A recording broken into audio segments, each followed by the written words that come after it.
Hello and welcome to the studio, and if you're new here, my name's Paul. Today, of course, we're looking at this, Bob Ross liquid white. I started teaching Bob Ross classes full-time about 20 plus years ago, and this is the first thing I struggled with. I used to put on a little bit too much, and I used to get myself into all sorts of problems. So I thought, let's do a little remake video of one I did a while back. Today, I've got two canvases, not quite and just right. On this one, I'll be putting on a little bit too much, and on this one, I'll be putting on the right amount. I'll show you how to test your canvases. I'll show you how to paint a little bit of a sky, some clouds, some fir trees, bushes and reflections, and the effects with both. So it's a short video, but sit back and enjoy and learn how to do it right. Happy painting, people. First thing I'm going to do is stir my can of liquid white. This takes 2 or 3 minutes, so do it thoroughly. I'm going to be using 2 sets of 1-inch Bob Ross brushes, an old one and a newer one. This old one will do for painting on the liquid white. The canvas on the right gets a thin, even coat, and the canvas on the left, well, just a little bit more. Time to test, and for this you need to use your fingerprints. I use a different finger for a different part of my canvas, so I get 5 samples, and here we see the results. Here's a close-up. My fingerprints on the left are completely clogged with paint, whereas my fingerprints on the right, you can still see all the little wrinkles and creases. That's what we're looking for. These are the Bob Ross landscape colours I'll be using: titanium white, phthalo blue, black, sap green and some cad yellow. I dry clean that 1-inch brush that I put on the liquid white with, and I load it well with phthalo blue. This is a strong colour and it shouldn't take very much to have a good impact on my painting. So, start up in this top right hand corner with some little crisscrosses, and to start with it looks quite promising. But that blue colour is quickly diluted by the liquid white. It fades out too quickly. The liquid white just makes everything pale and pastel. In fact, I actually have to reload my brush 3 times to do this small canvas, just to try and generate a little bit of colour in the sky and a little bit of colour in the water. Let's see what's happening on my palette. Every time I take my brush back to get some more phthalo blue, I take back liquid white with me. Problem is, that's going to dilute the phthalo blue on my palette, and when I want a strong dark colour, I might struggle. It's also going to thin my paint out. Not what I want at all. On my other canvas, I'm going to be using the same colours. I'm going to be loading a little bit of phthalo blue, just a small amount. Let's see how we get on with this on our brush. So, same as before, I'm going to start up in that top right corner and work my way across.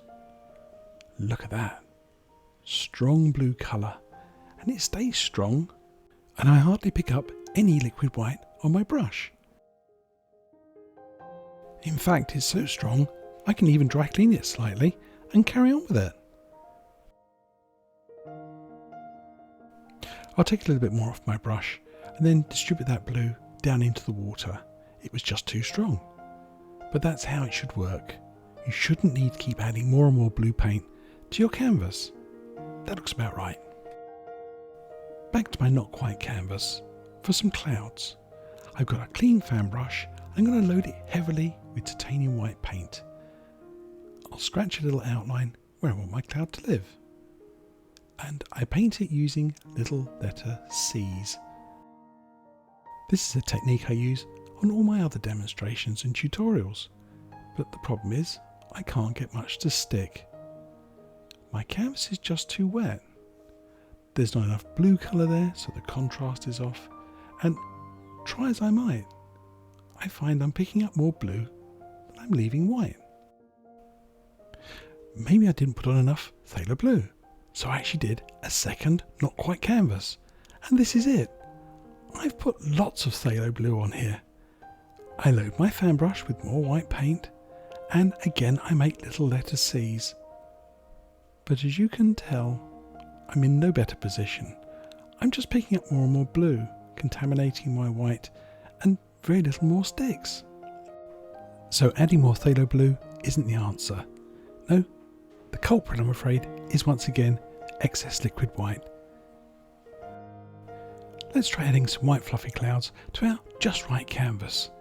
I've got the same fan brush, I washed it, and here's my outline, and again, just nice white titanium paint and small letter C's.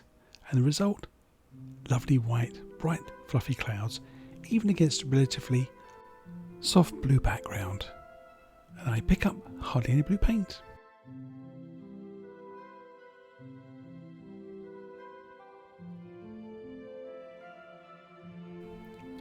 Let's finish my clouds by blending with the corner of a 1-inch brush.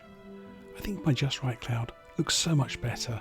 The liquid white certainly wasn't causing us any problems on that side. Let's paint some fir trees. I need a nice dark green colour for this, so I mix some black and sap green. That's it, and I use a fan brush. I load it very well with lovely dark green paint, and here we go. I mark the centre line, and then with the brush facing slightly downwards, I tap in the limbs of a tree. And once again, things don't look too bad. But I quickly notice that my tree is rather pale. I have to go over it a couple of times. I've added a couple more here, but again, the painting feels very wet and slippy. Let's see how I get on with highlights. I load my fan brush very well with cadmium yellow paint, and I give it a little push so there's plenty on the edge. Let's see how we get on. And almost straight away I realise that very little paint comes off. The problem is the consistency of the paint again. Liquid white has contaminated my lovely sticky dark green colour, and it's made it too thin. And my highlight colour just won't stick. Let's have a closer look. As you can see, my colours have just mushed into each other. A little bit of frustration sets in and we start dabbing harder, but the end result is just a muddy tree. Let's see how we get on with our just right canvas. I've got another brush and some fresh dark green. This time the paint sticks easily and it fills in completely. I have a lovely dark green sticky underpainting, perfect for the highlights to stick to.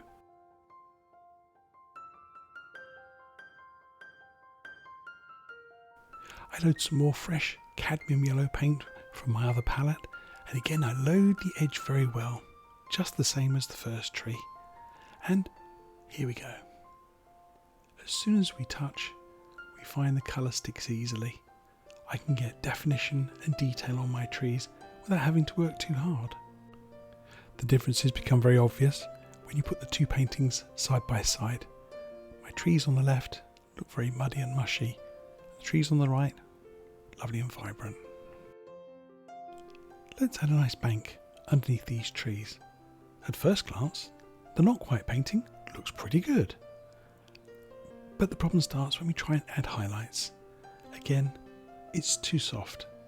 The liquid white has gotten into our dark green colour and made it too slippery. Whereas my just right canvas, well, the paint sticks lovely. Here's a close-up of the not quite canvas, and you can see that everything's just got very muddy looking. And when we look at the just right canvas, you see I can get all the definition I like. I can go back and add layers of colour, and I can really follow the lay of the land.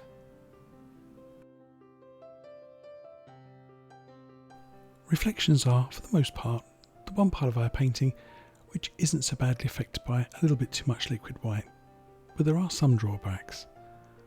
For instance, as you pull down and then try and brush across, you have to be so gentle with the painting with just too much liquid white on it. Everything moves just a little bit too easily. Same with bushes. It's very hard to make those reflections dark enough, and you certainly wouldn't want to try and highlight over them again. Just getting the highlights to stick to the bushes themselves is quite a task, and you can see how frustration might set in, and when things don't stick we just push a bit harder and add more paint, and of course they go mushy again. These are the bushes on my just right canvas. You can see my highlights stick. I can even add a second layer. I can even add some little highlights into the reflections. That certainly wasn't possible when there's too much liquid white. Even when I pull down, the highlights don't want to move too far.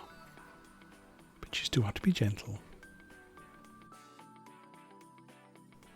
So here's the finished paintings for you to compare. Not quite versus just right. Check out those clouds, those bushes, those reflections. If you've enjoyed my tutorial, don't forget to like, subscribe and share through all your usual social media channels. You can even buy me a coffee. There's a link down below and I'll use the money to buy another can of liquid wine. Thank you. Now time for another painting, starting with liquid wine. Happy painting, people.